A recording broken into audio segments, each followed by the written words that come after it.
Terima kasih Bang Karni, Ya, sumber yang saya kira cukup luar biasa di ILC malam hari ini.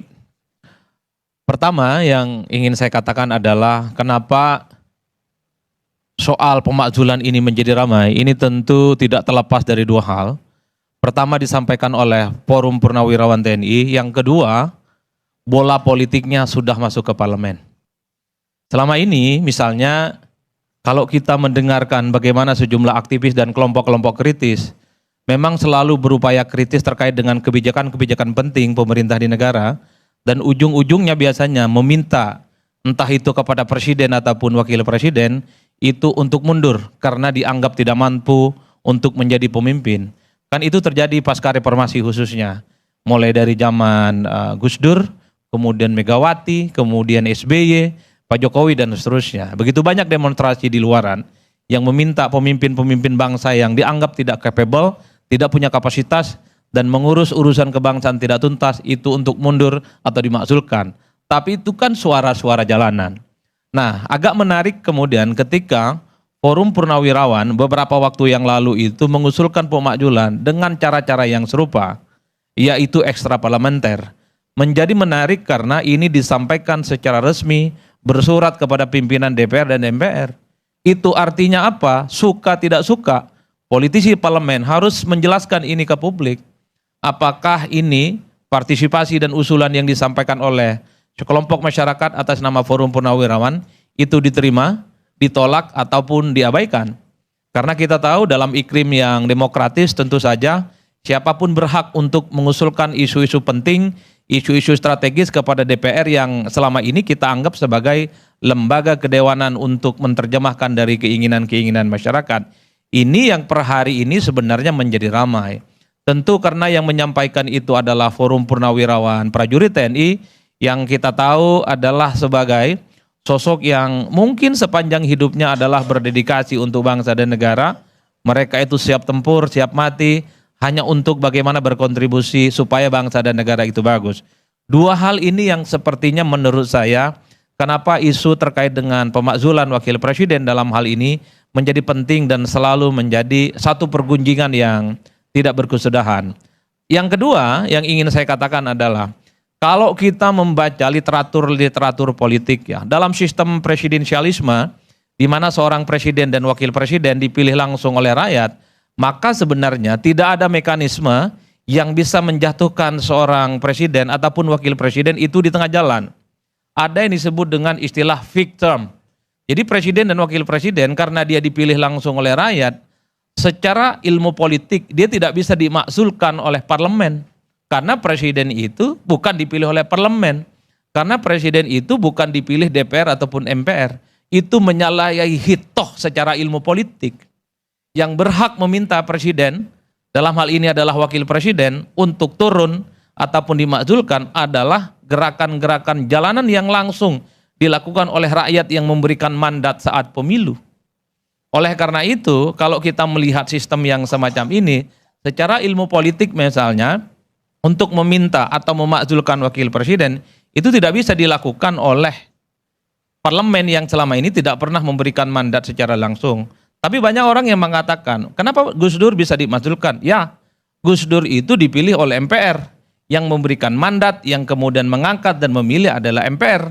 Wajar kalau kemudian ada kekisruhan yang jadi, itu yang memakzulkan adalah MPR saat itu melalui proses yang cukup pelik. Cuman, sekalipun di Indonesia itu adalah sistem presidensialisme, di mana wakil presiden khususnya dalam hal ini, itu dipilih satu paket dengan presiden, tapi ada celah secara konstitusional untuk melakukan pergantian. Itu nyata dan terbuka. Pasalnya saya kira sudah familiar semuanya. Publik, masyarakat secara umum saya kira sangat familiar. Bagaimana seorang wakil presiden itu juga bisa dimakzulkan ataupun diganti dengan alasan-alasan konstitusional, berhalangan tetap, kemudian dianggap melakukan perbuatan tercela, dianggap melakukan korupsi, suap, dan seterusnya, dan seterusnya. Celah itu cukup terbuka dan nyata. Jadi kalau memang ada indikasi-indikasi wakil presiden, dalam hal ini adalah Mas Gibran misalnya, terindikasi seperti yang disebut dengan alasan-alasan konstitusional, celahnya itu aja. Artinya apa? Itulah yang kemudian belakangan disebut sebagai kesempatan terbuka. Bukan tidak mungkin sekalipun wakil presiden dipilih langsung oleh rakyat satu paket dengan presiden, dia itu bisa diturunkan di tengah jalan, bisa dimakzulkan dengan mekanisme parlemen. Cuman sekalipun ada celah konstitusi, tapi ini tidak mudah dan tidak gampang. Pernah suatu waktu ketika pemilihan presiden dan wakil presiden itu dilakukan secara langsung di zaman SBY, ada upaya-upaya untuk memakzulkan Pak Budiono melalui mekanisme parlemen karena terindikasi misalnya terlibat dalam kasus persoalan Senturi. Tapi proses itu tidak terjadi. Tapi proses itu kan mentah di tengah jalan. Karena tentu tidak terlepas, tidak ada temuan-temuan yang kemudian dianggap mengarah kepada wakil presiden. Dan yang paling penting secara politik, Pak Budiono itu kan diberikan dukungan secara total. Presidennya sangat memproteksi Pak SBY saat itu, dan Partai Demokrat sebagai partai pemenang pemilu itu pasang badan.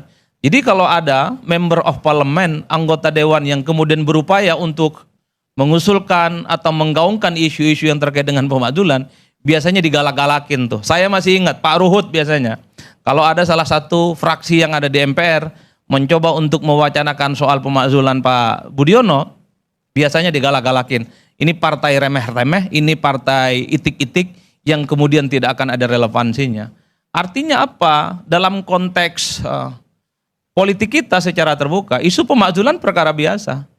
Dan ini terjadi hampir sepanjang pemilu ataupun presiden dan wakil presiden terjadi. Dan yang paling penting celah untuk melakukan pemakzulan itu ada. Tapi ini tidak mudah dan tidak gampang. Karena celah konstitusional itu bagi saya harus terindikasi bagaimana seorang wakil presiden itu melakukan pelanggaran-pelanggaran hukum secara tegas, perbuatan tercela, korupsi dan seterusnya.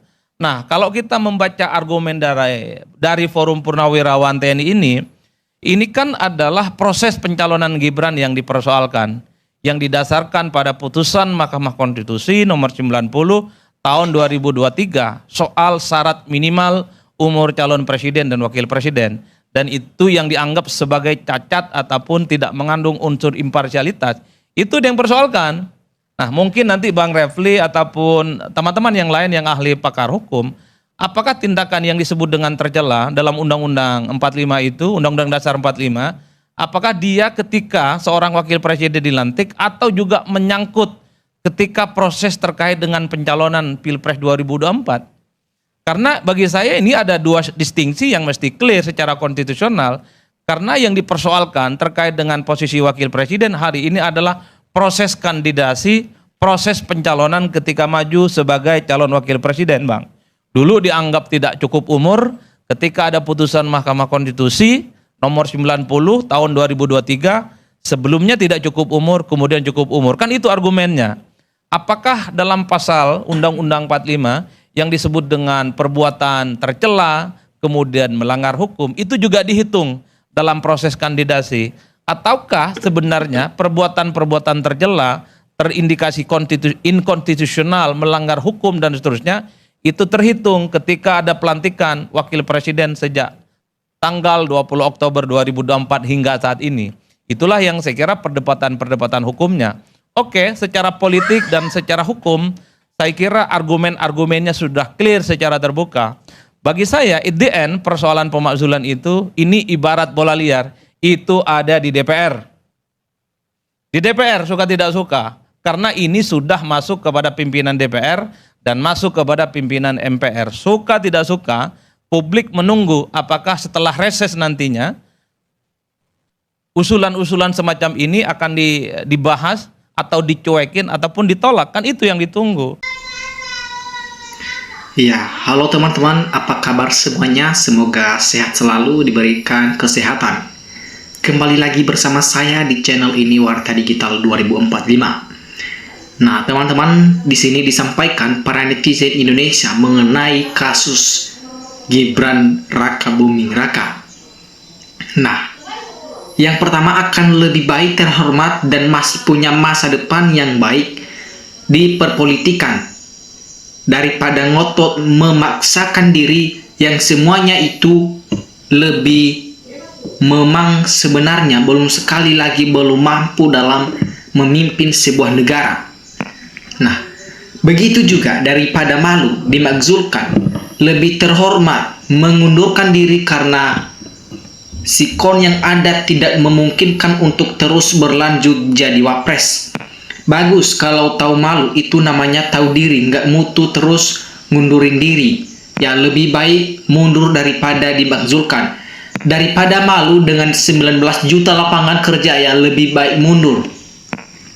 Jadi benar sekali Bang Adi Praitno, kalau wakil presiden dimakzulkan besok, penggantian juga akan dimakmulkan lagi bagi kelompok yang sepaham, yang ada negara ini akan ribut terus dan chaos, berarti yang anti kemampanan. Nah, dipaksakan bapaknya melalui Paman Usman dengan alat MK. Akhirnya apa yang terjadi? Lebih besar pasak daripada tihang karena dengan cara yang tidak benar dan dipaksakan. Ya, begini hasilnya. Jadikan pengalaman buat negara kita. Nah, meskipun juga ini beda kasus, tidak bisa didamaikan dengan kondisi yang lain. Dari awal proses sudah penuh KKN, rekam jejak, etika perburuan tercela, ijazah sudah tidak layak disebut menjadi ijazah asli. Jadi negara ingin maju, tentunya wajib mengekori negara maju lain meskipun versinya sedikit berbeda. Anggota DPR pada nggak mau buat undang-undang perampasan aset hukuman mati karena yang korup dia orang juga, makanya pada takut kalau penjabat korupsi masih berkeliaran bebas, nggak ada takutnya karena undang-undangnya sangat lemah. Setelah Gibran memundurkan diri, menyusul Gubsu juga akan memundurkan dirinya. Jadi memang harus mengundurkan diri karena memang belum mampu otak karena keserakahan bapaknya.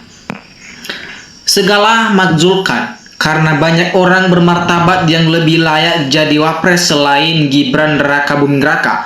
Langkah tepat mengingat power bapaknya turun drastis akibat kasusnya, setidaknya tidak akan terserat dosa bapaknya. Kalau bisa kasih masukan untuk daftar kuliah di Indonesia kan. Penerimaan mahasiswa baru sekarang biar nggak ngelas lagi kalau ditanya ijazahnya yang sudah tutup di Singapura. Nah, lebih baik mundur kalau tidak mau dimakzulkan karena kemampuannya nyaris tidak ada. Iya ya, kok DPR tidak bisa kerja. RUU perampasan aset koruptor dan hukuman belum juga dibentuk. Bubarkan saja.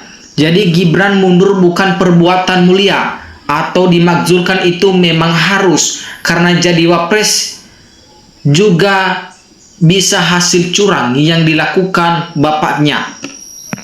Nah, di sini wakil presiden dipilih oleh Odari dan Buharudin dan Sylvester, bukan pilihan rakyat, dipilih oleh bapak dan paman. Ya, kalau tidak mampu memundurkan diri lebih terhormat daripada dimakzulkan nanti. Jadi catatan sejarah yang menyakitkan sekali buat Gibran Raka Buming Raka. Jika benar-benar memundurkan diri itu yang akan lebih bagusnya kalau menurut saya. Gara-gara satu orang nabrak hukum, takutnya yang lain ikut-ikutan langgar perundang-undangan. Jadi apa negara ini kalau nggak bersih? Gue paling demam juga sama beliau Bang Adi Praitno, komentarnya enak dan cerdas, netral, dan memberikan pendidikan dan pengetahuan publik. Pemimpin itu masalah paling mendasar, jadi kita harus berjuang bagaimana kita bisa punya pemimpin yang berkapasitas, berwibawa, dan merekayasa konstitusi. Itu adalah ciri dari proses yang memanipulatif demi menghasilkan pemimpin yang dipaksakan dan tidak punya kapasitas bagian dari memimpin negara. Nah, sebenarnya pemimpin itu harus pro rakyat, menjadi teladan buat masyarakat Indonesia, bukan seperti ini membagi-bagi bansos. Seorang yang berjiwa besar seharusnya tahu diri, tidak mengedepankan ego pribadi. Jadi memundurkan diri itu lebih bernilai bagi seorang yang memahami. Gibran Jokowi tidak dimakzulkan dan diadili, NKRI mungkin bubar karena rakyat dan penjabat negara sudah tahu kebusukan yang namanya pemerintah, dan ini membakar emosi tidak percaya. Nah, jadi saya apresiasi, angkat-angkat 2 jempol kalau Wapres mundur. Dan ayo, sudahi uji kompetensi Wapres, usut Fufu-Fafa dan Stritek dan kaji undang-undang yang berhubungan. Nah, Indonesia mau jadi negara maju, hal yang mustahil selama masih banyak yang pro asing, dan sekarang sudah terang benderang siapa di belakang yang ingin Indonesia akan hancur. Maka terlihatlah, terbongkar juga orang-orang yang menjadi korupsi di negara ini. Maka hati-hatilah, masih banyak generasi muda yang lebih siap, layak, dan hebat menjadi penjabat Republik Indonesia. 1 detik mundur, langsung pintu kerangkang terbuka lebar, kasus demi kasus. Jadi rakyat sangat setuju Gibran jika memundurkan diri atau dimakzulkan. Apa untungnya punya wakil presiden seperti dia, cuman bisa melongok. DPR dan MPR pintar sekali. Hukum yang tahu undang-undang harus tegas menolak dan beri penjelasan di medsos, TV ke publik, dan presiden harus tegas membela Wapres supaya rakyat puas. Nah, pilihan rakyat harus dihormati juga. Percuma buat pilpres kalau pilihan rakyat nggak dihormati, nggak dihargai, lebih terhormat daripada dimakzulkan. Artinya di sini Gibran mengakui secara tidak langsung masih sangat banyak kekurangan-kekurangan yang dibuat. Itu jalan terbaik, semoga dapat berkarir di tempat yang lebih tepat, yang seperti masalah ini tidak pernah akan selesai kalau tidak pernah akan mundur juga. Kalau benar-benar mundur, dia terlepas dari kasus yang belum terungkap, maka juga Indonesia, rakyat Indonesia benar-benar tidak lagi menyampaikan seperti ini, dan tidak ada lagi kasus-kasus yang seperti ini. Mungkin juga nanti Gibran akan memundurkan diri suatu saatnya nanti kalau sudah muak dengan rakyatnya. Jadi orang harus bisa mengukur diri, baik dari kemampuan, pendidikan, pemikiran untuk membawa kemajuan dan kemakmuran bangsa Republik Indonesia. Generasi muda tentu menolak permainan kotor aktor-aktor yang akan terbongkar kasusnya. Mungkin teman-teman demikian saja cuplikan video kali ini. Terima kasih teman-teman. Jangan lupa beri tanggapan Anda di kolom komentar. Apakah Gibran benar-benar memundurkan diri? Dan terima kasih teman-teman. Salam NKRI harga mati.